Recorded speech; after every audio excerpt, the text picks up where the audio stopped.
I have two grandchildren. Actually, I have a total of 8, but I have 2 of them that are in that 2-year-old phase. You know, where they're just beginning to communicate articulately, and sometimes they have full-blown conversations and you have absolutely no idea what they said. But sometimes they say things, and in their brilliant little moments of two-ness, you realize just how powerful what they said really is. We were playing with a hand towel the other day with our grandchildren, and one of them would cover her face. And then when we pulled the towel down, she would go, like, where did I go? We all played that game, right? It's called peekaboo. And so we would cover her face with the towel, and when we say, where'd Ellie go? Ellie would pull the towel away, and Ellie would go, here I am.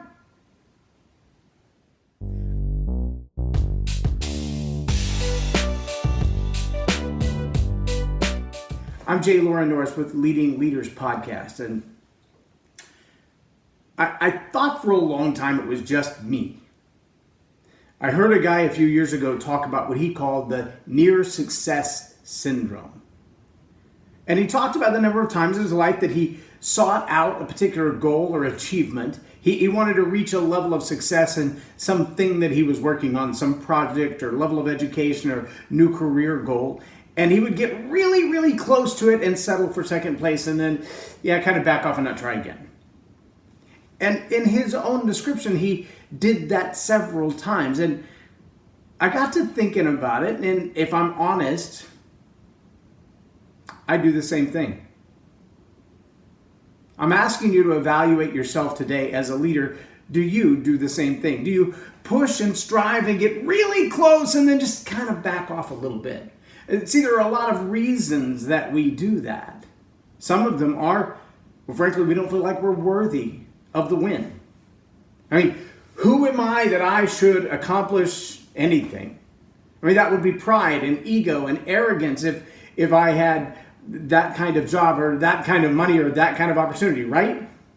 I mean, who am I that I should even have the ambition to strive to succeed for that? I mean, I know where I came from. Sometimes we just get caught up in that poverty mindset or that comparison mindset. And on the one hand, in the comparison world, we look down the road at those people who've already succeeded. We went, I could never get that far. And on the other hand, we look back at those who are still struggling. We go, but I'm way ahead of that. And in some way, that allows us to hide right where we are. And we cover our eyes and we squeeze them tightly. And we think, this is the best I'll ever do. I've done so good from where I was to where I am. I'm afraid if I go any further, it'll all evaporate. It's almost like we live our entire life playing one of those stupid game shows where if you reach for the next level, you don't just not get the next level, you lose everything you have. Like, who wants to be a millionaire? You can win the 10,000, and then the 20,000, and the 50,000.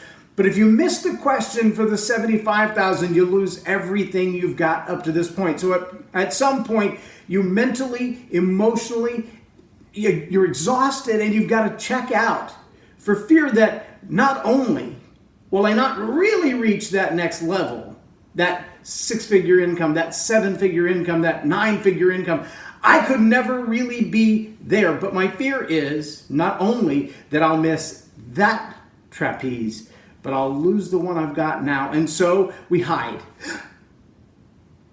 Where's success? Where am I? Where did I go? And I want to encourage you today. I want to challenge you.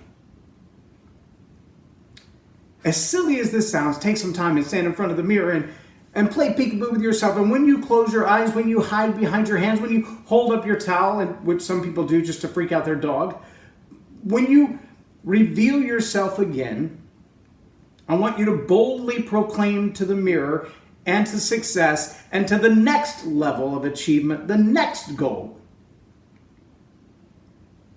Where am I? Where did success go? Here I am. Here I am, and I'm ready for this. I want this. I want you to look in the mirror, to look at the world, and to let everyone know, here I am, and I'm ready for this. There she is.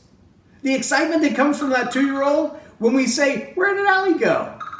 And then Ellie's little face comes from behind the towel or from behind her hands. Here I am.